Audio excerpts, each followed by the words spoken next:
خداوند یسوع المسیح ہمارے منجی یشوع مشیح کے عظیم اور جلیل اور قدوس نام میں آپ سب کی سلامتی ہو۔ نبیوں کی کہانی پروگرام کے ساتھ ہارون خان آپ کی خدمت میں حاضر ہے، اور ہم خداوند کے زندہ پاک کلام میں سے، بائبل مقدس میں سے دوسری سلاطین کی کتاب سیکنڈ کنگز کو سیکھتے جا رہے ہیں۔ 17 چیپٹر اور اس سلسلے کی سیکنڈ ایپیسوڈ ہے، 17واں باب اور اس سلسلے کی دوسری قسط۔ عزیزو، خداوند کی شکر گزاری کرتے ہوئے اس کے حضور آتے ہیں اور آپ سبوں کے لیے خداوند سے برکت کی، خداوند سے سلامتی کی، زندگی کی، صحت کی، تندرستی کی، پاک روح کو مانگتے ہیں، برکت کو، اس بلیسنگ کو مانگتے ہیں، تاکہ جب آپ کلام کو، جسے خداوند نے اپنے ہر نام سے زیادہ عظمت دی ہے، خداوند کے پاک کلام کو سنیں تو خداوند کی یہ برکات، یہ بلیسنگز آپ کے گھرانوں میں، آپ کی زندگیوں میں آئیں اور خداوند آپ کے ساتھ سکونت کرے۔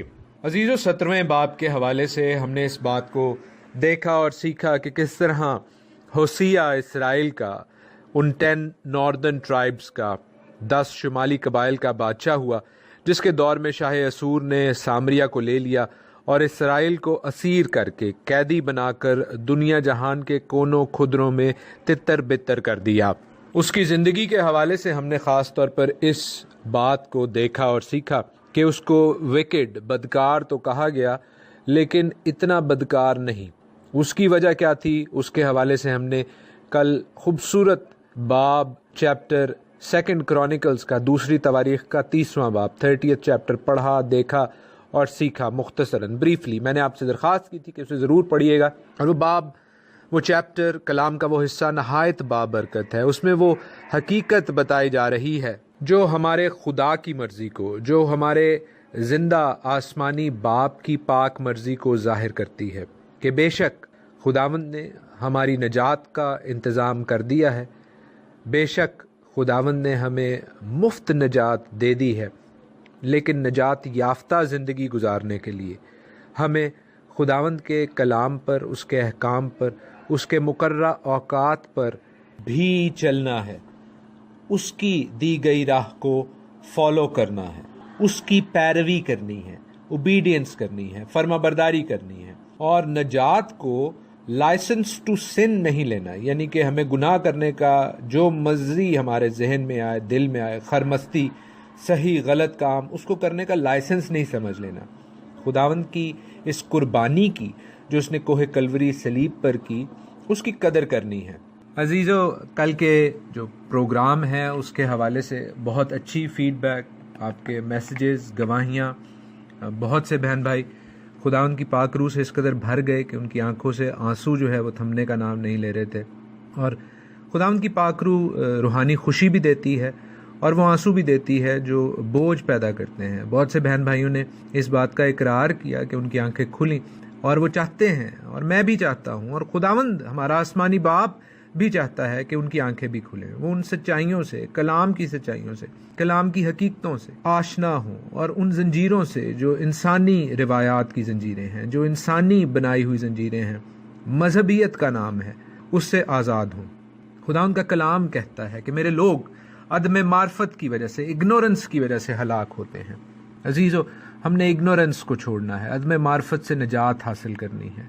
خداوند کے پاک کلام کو سیکھنا ہی اس سلسلے میں ہماری رہبری اور رہنمائی کر سکتا ہے۔ جو انسانی روایات ہمارے اندر انٹرینچ ہو چکی ہیں، گڑ چکی ہیں، جو ہم بچپن سے یا خود کرتے آئے ہیں یا اپنے بڑوں کو کرتے دیکھا ہے، اگر وہ کلام کی کسوٹی پر، بائبل مقدس کی کسوٹی پر، میجرنگ سٹک پر پوری نہیں اترتی، تو عزیزو ہم نے ان کو ترک کرنا ہے۔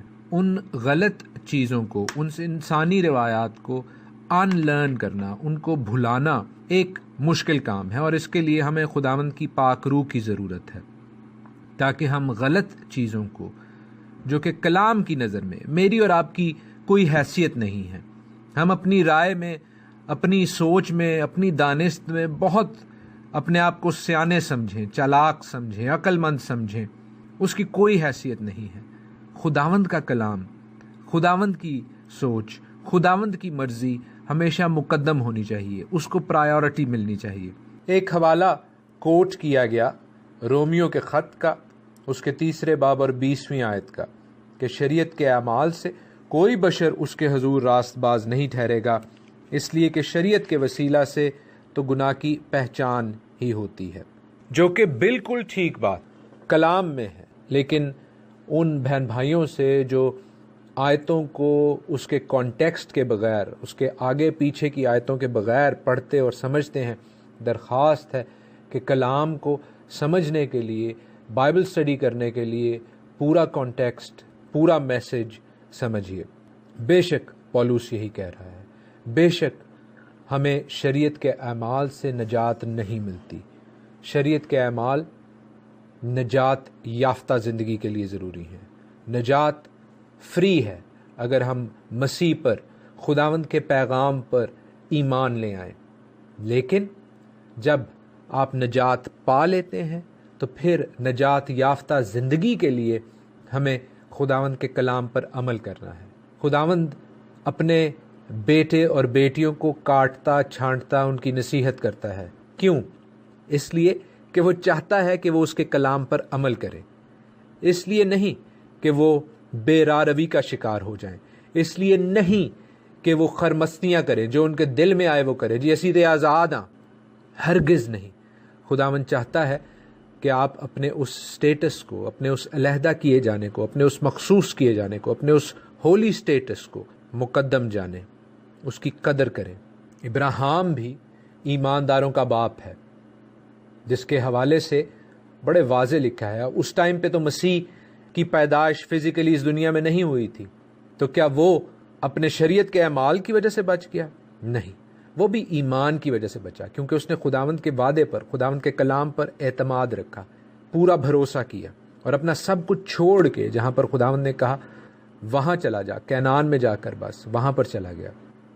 کوئی اولاد نہیں تھی، لیکن خداوند کے وعدے پر ایمان رکھا۔ اسحاق ہوتا ہے، اور اسحاق کو بھی اس محبت کی خاطر، اس ایمان کی خاطر جو کہ وہ خدا سے کرتا ہے، ابراہیم قربان کرنے پر تیار ہو جاتا ہے۔ تو کیا بیٹھے بیٹھے کہہ دیتا ہے ٹھیک ہے میں قربان کرتا ہے؟ نہیں، وہ اس کو 3 دن کی مسافت پہ لے جا کر پہاڑی پر، کوہ موریا پر، مذبح پر باندھ دیتا ہے۔ یعنی ابراہیم واکڈ دا واک، وہ خداوند کے ساتھ چلا۔ اس نے خداوند کی بات صرف کانوں سے نہیں مانی بلکہ دل سے بھی مانی۔ چھری چلانے لگتا ہے جب مینڈھا فراہم کیا جاتا ہے۔ عزیزو، اعمال نے اس کے ایمان کے ساتھ مل کر اس کو کامل کیا، پرفیکٹ کیا، تبھی وہ ایمانداروں کا باپ ٹھہرا۔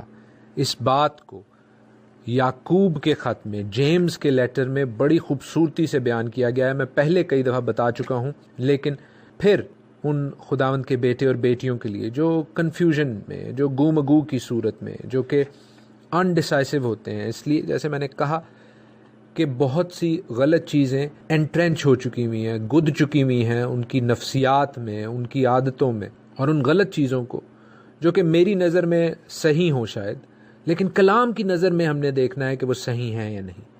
اگر وہ کلام کی نظر میں صحیح نہیں ہیں تو ان کو کلام ہی سے چیک کرنے کی ضرورت ہے۔ یعقوب کہتا ہے 2 باب میں، جیمز 2 میں، اور 14 ورس سے آگے کلام کے اس حصے کو نئے عہد نامے میں سے پڑھ لیں۔ جو بھی بہن بھائی کنفیوژن کا شکار ہیں، وہ کہتا ہے کہ اے میرے بھائیوں، اگر کوئی کہے کہ میں ایماندار ہوں مگر عمل نہ کرتا ہو تو کیا فائدہ؟ کیا ایسا ایمان اسے نجات دے سکتا ہے؟ اگر کوئی بھائی یا بہن ننگی ہو اور اس کو روزانہ روٹی کی کمی ہو، اور تم میں سے کوئی ان سے کہے کہ سلامتی کے ساتھ جاؤ، گرم اور سیر رہو، مگر جو چیزیں تن کے لیے درکار ہیں وہ انہیں نہ دے، تو کیا فائدہ؟ اسی طرح ایمان بھی ہے، اگر اس کے ساتھ اعمال نہ ہو تو وہ اپنی ذات سے مردہ ہے۔ بلکہ کوئی کہہ سکتا ہے کہ تو ایماندار ہے اور میں عمل کرنے والا ہوں، تو اپنا ایمان بغیر اعمال کے تو مجھے دکھا، اور میں اپنا ایمان اعمال سے تجھے دکھاؤں گا۔ تو اس بات پر ایمان رکھتا ہے کہ خدا ایک ہی ہے، خیر، اچھا کرتا ہے۔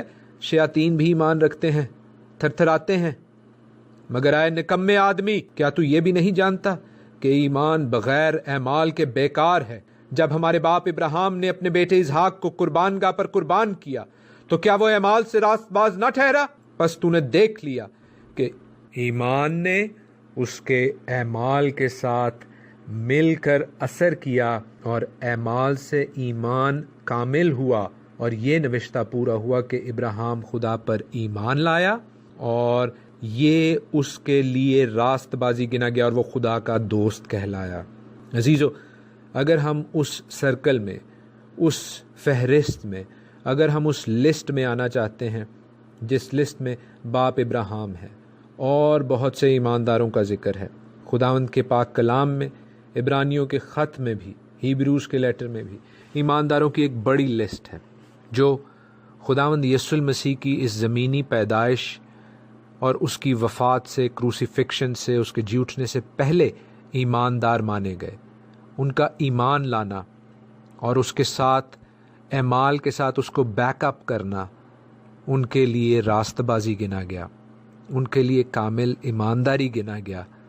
تو عزیزو، میں اور آپ کس کھیت کی مولی ہیں کہ ہم کہیں جی ٹھیک ہے یسوع نے جان دیتی ہے سلیب تے، وہ ساڈے واسطے انہیں سب کچھ کر دتا ہے، اسی ہن جو مرضی کردے رہیے، سانوں کی یاد رکھیے عزیزو، اگر ہم میں سے کسی کی ایسی سوچ ہے تو کلام کی نظر میں یہ غلط سوچ ہے، اور ہم نے اپنی زندگیوں کا جائزہ لینا ہے۔